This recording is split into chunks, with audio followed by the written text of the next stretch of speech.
केंद्रीय मंत्रिमंडल के मेरे साथी श्रीमान नितिन गडकरी जी, जीतन राम मांझी जी, मनोहर लाल जी, एच.डी. कुमारस्वामी जी,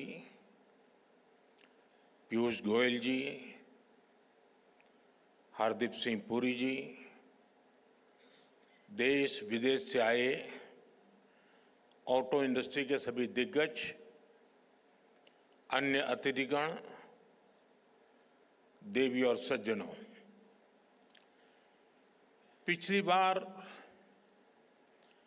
जब मैं आपके बीच आया था तब लोकसभा के चुनाव ज्यादा दूर नहीं थे। उस दौरान मैंने आप सबके विश्वास के कारण कहा था कि अगली बार भी भारत मोबिलिटी एक्सपो में जरूर आऊंगा।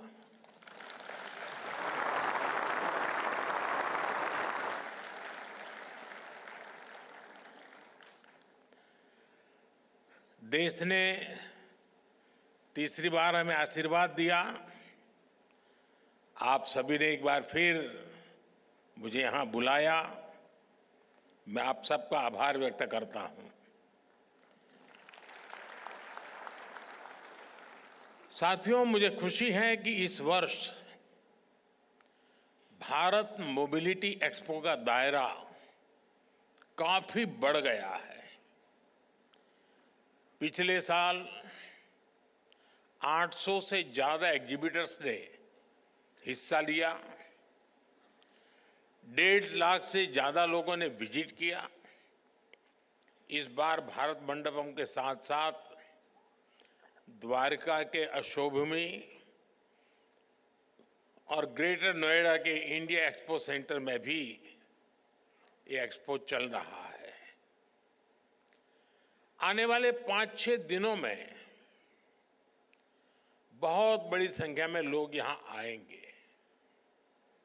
अनेक नई गाड़ियां भी यहां लॉन्च होने वाली है।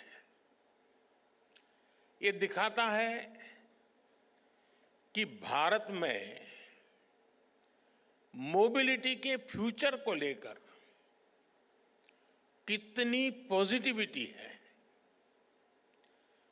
यहां कुछ एग्जीबिशंस में विजिट करने, उन्हें देखने का अवसर भी मुझे मिला।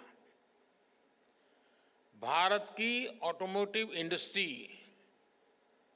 फैंटास्टिक भी है और फ्यूचर रेडी भी है। मैं आप सभी को अपनी बहुत बहुत शुभकामनाएं देता हूं। साथियों, भारत के ऑटो सेक्टर के इतने बड़े आयोजन में मैं आज रतन टाटा जी और ओसामू सुजुकी जी को भी याद करूंगा।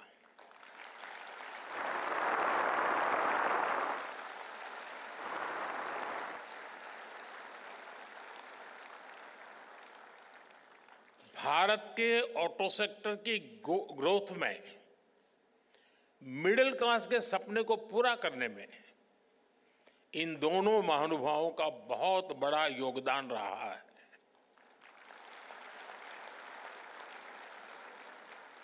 मुझे भरोसा है कि रतन टाटा जी और ओसामा सुजुकी जी की लेगेसी भारत के पूरे मोबिलिटी सेक्टर को इंस्पायर करती रहेगी। साथियों, आज का भारत एस्पिरेशन से भरा हुआ है, युवा ऊर्जा से भरा हुआ है। यही एस्पिरेशंस हमें भारत की ऑटोमोटिव इंडस्ट्री में दिखाई देती हैं। बीते साल में भारत की ऑटो इंडस्ट्री करीब 12% की ग्रोथ से आगे बढ़ी है। Make in India, make for the world के मंत्र पर चलते हुए अब एक्सपोर्ट भी बढ़ रहा है। इतनी तो दुनिया के कई देशों की पॉपुलेशन नहीं है जितनी हर साल भारत में गाड़ियां बिक रही हैं। एक साल में करीब 2.5 करोड़ गाड़ियां बिकना ये दिखाता है कि भारत में डिमांड लगातार कैसे बढ़ रही है। ये दिखाता है कि जब मोबिलिटी के फ्यूचर की बात आती है तो भारत को क्यों इतनी उम्मीदों के साथ देखा जा रहा है। साथियों, भारत आज दुनिया की 5वीं बड़ी इकोनॉमी है और पैसेंजर व्हीकल मार्केट के रूप में देखें तो हम दुनिया में नंबर 3 पर है। आप कल्पना कीजिए कि जब भारत दुनिया की टॉप 3 इकोनॉमी में शामिल होगा तब हमारा ऑटो मार्केट कहां होगा। विकसित भारत की यात्रा मोबिलिटी सेक्टर के भी अभूतपूर्व ट्रांसफॉर्मेशन की कई गुना विस्तार की यात्रा होने वाली है।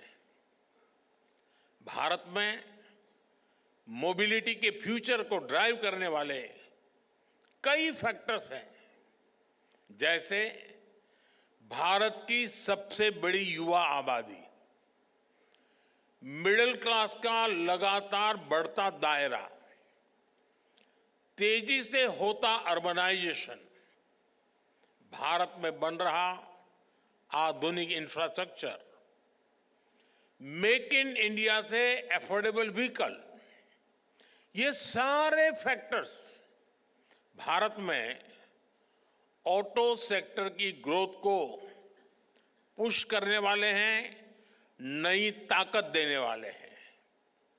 साथियों, ऑटो इंडस्ट्री के विकास के लिए नीड और एस्पिरेशंस ये दोनों बहुत जरूरी होते हैं और सद्भाग्य से भारत में आज ये दोनों वाइब्रेंट है।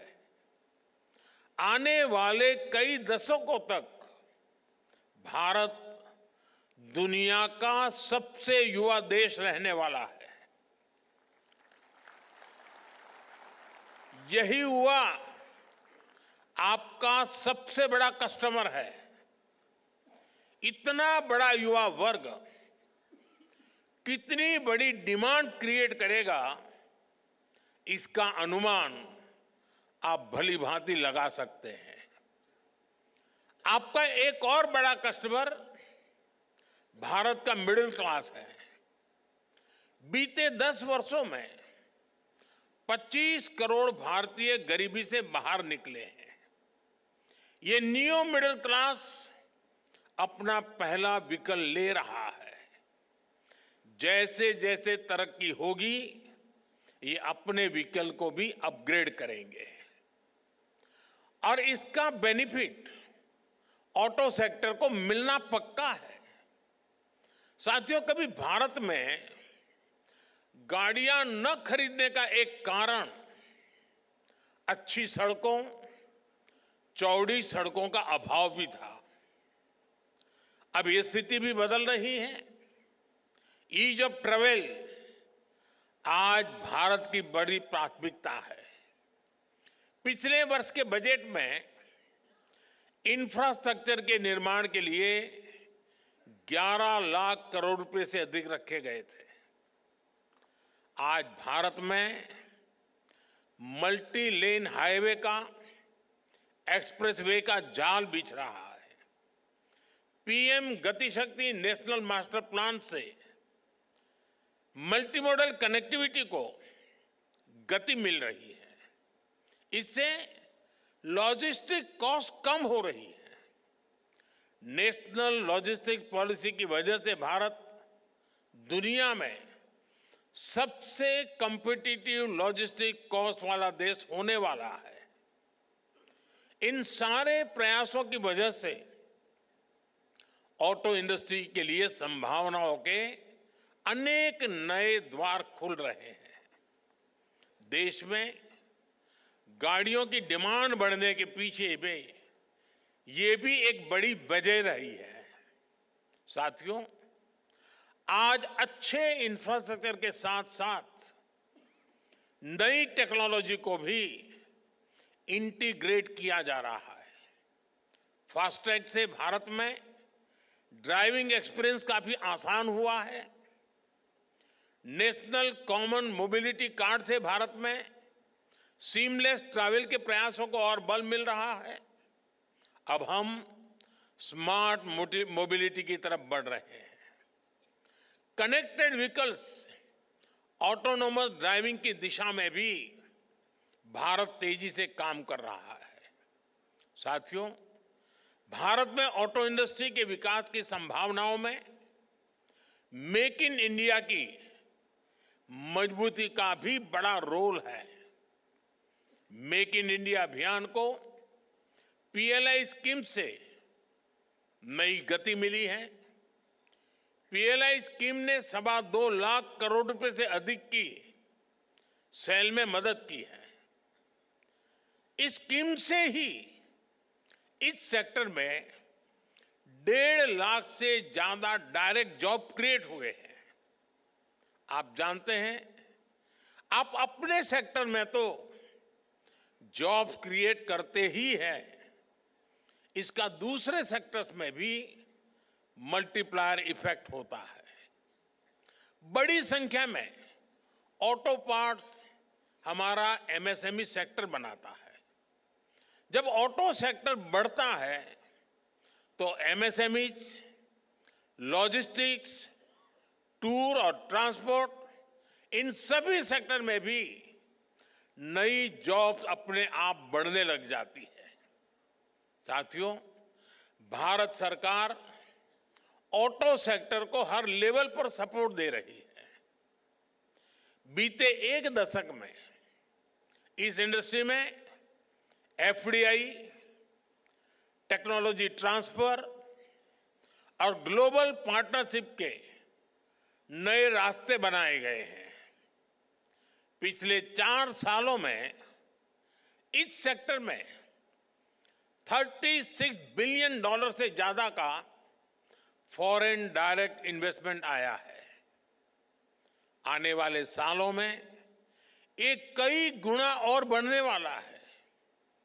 हमारा प्रयास है कि भारत में ही ऑटो मैन्युफैक्चरिंग से जुड़ा पूरा इकोसिस्टम डेवलप हो।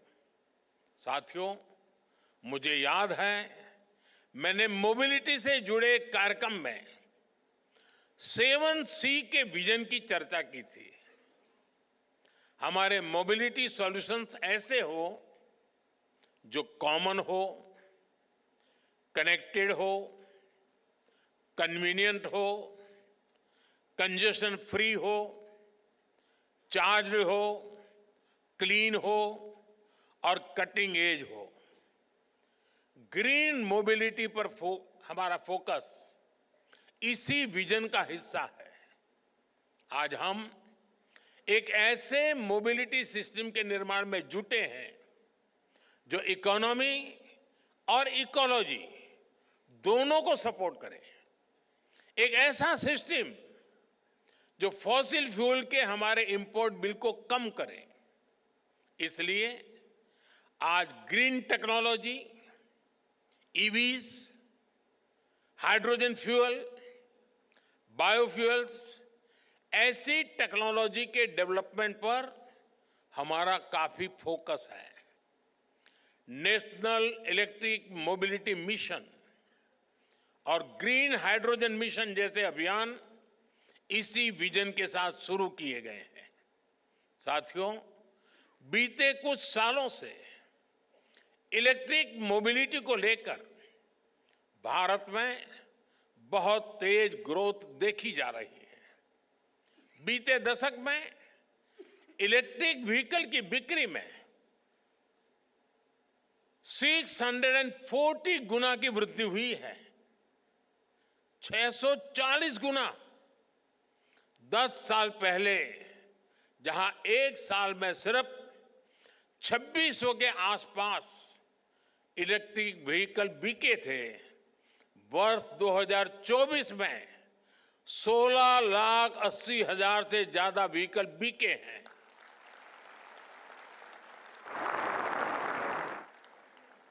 यानी 10 साल पहले जितने इलेक्ट्रिकल व्हीकल पूरे साल में बिकते थे, आज उससे भी 2 गुने इलेक्ट्रिक व्हीकल सिर्फ एक दिन में बिक रहे हैं। अनुमान है कि इस दशक के अंत तक भारत में इलेक्ट्रिक व्हीकल्स की संख्या 8 गुना तक बढ़ सकती है। ये दिखाता है कि इस सेगमेंट में आपके लिए कितनी ज्यादा संभावनाएं बढ़ रही है।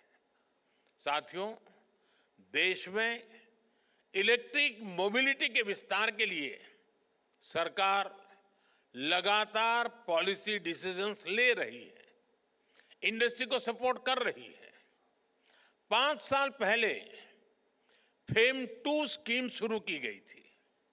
इसके तहत 8,000 करोड़ रुपए से भी अधिक का इंसेंटिव दिया गया है। इस राशि से इलेक्ट्रिक व्हीकल खरीदने में सब्सिडी दी गई, चार्जिंग इंफ्रास्ट्रक्चर का निर्माण किया गया। इससे 16 लाख से अधिक ईवीज को सपोर्ट मिला, जिनमें से 5,000 से अधिक तो इलेक्ट्रिक बसें हैं। यहां दिल्ली में भी भारत सरकार द्वारा दी गई 1200 से अधिक इलेक्ट्रिक बसें चल रही हैं। अपने तीसरे टर्म में हम पीएम ई ड्राइव स्कीम लेकर आए हैं। इसके तहत 2 व्हीलर, 3 व्हीलर, ई एम्बुलेंस, ई ट्रक ऐसे करीब 28 लाख ईवीज खरीदने के लिए मदद दी जाएगी। करीब 14,000 इलेक्ट्रिक बसें भी खरीदी जाएगी। देश भर में अलग अलग वाहनों के लिए 70,000 से अधिक फास्ट चार्जर लगाए जाएंगे। तीसरे टर्म में ही पीएम ई बस सेवा भी शुरू की गई है।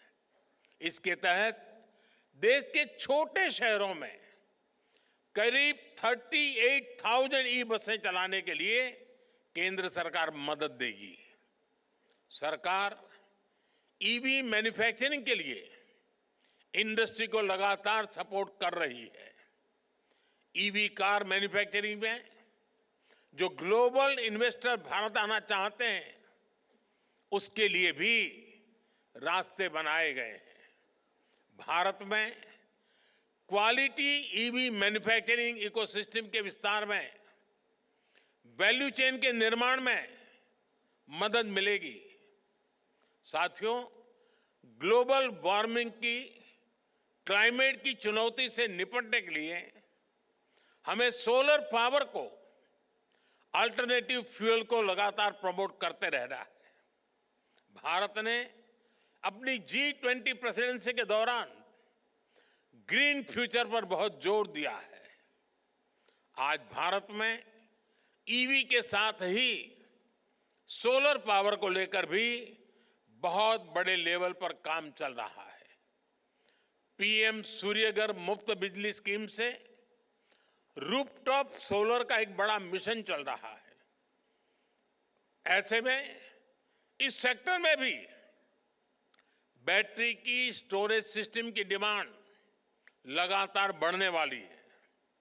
सरकार ने advance chemistry cell battery storage को बढ़ावा देने के लिए 18,000 करोड़ रुपए की पीएलआई स्कीम शुरू की है। यानी इस सेक्टर में बड़े इन्वेस्टमेंट का आपके लिए ये सही समय है। मैं देश के ज्यादा से ज्यादा नौजवानों को भी एनर्जी स्टोरेज सेक्टर में स्टार्टअप्स के लिए इनवाइट करूंगा। हमें ऐसे इनोवेशंस पर काम करना है जो भारत में ही मौजूद मटेरियल से बैटरी बना सके, स्टोरेज सिस्टम बना सके, इसको लेकर देश में काफी काम हो भी रहा है, लेकिन इसको मिशन मोड पर आगे बढ़ाना जरूरी है। साथियों, केंद्र सरकार का इंटेंट और कमिटमेंट एकदम साफ है।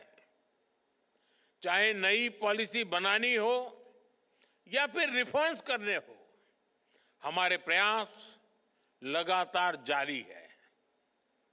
अब आपको इन्हें आगे बढ़ाना है, इनका फायदा उठाना है। अब जैसे व्हीकल स्क्रैपिंग पॉलिसी है, जितने भी मैन्युफैक्चरर्स हैं, आप सभी से मेरा आग्रह है कि इस पॉलिसी का लाभ उठाएं। आप अपनी कंपनी में भी अपनी भी एक इंसेंटिव स्कीम लेकर आ सकते हैं। इससे ज्यादा लोग अपनी पुरानी गाड़ियां लेकर स्क्रैप करने के लिए आगे आएंगे। ये मोटिवेशन बहुत जरूरी है। ये देश के एनवायरनमेंट के लिए भी आपकी तरफ से बहुत बड़ी सर्विस होगी। साथियों, ऑटोमोटिव इंडस्ट्री इनोवेशन ड्रिवन है, टेक्नोलॉजी ड्रिवन है।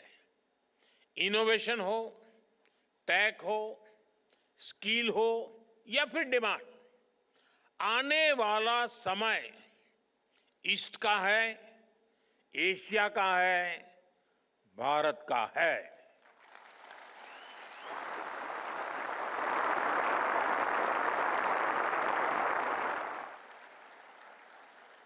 मोबिलिटी में अपना फ्यूचर देखने वाले हर सेक्टर के लिए भारत एक शानदार इन्वेस्टर के लिए भी शानदार डेस्टिनेशन है।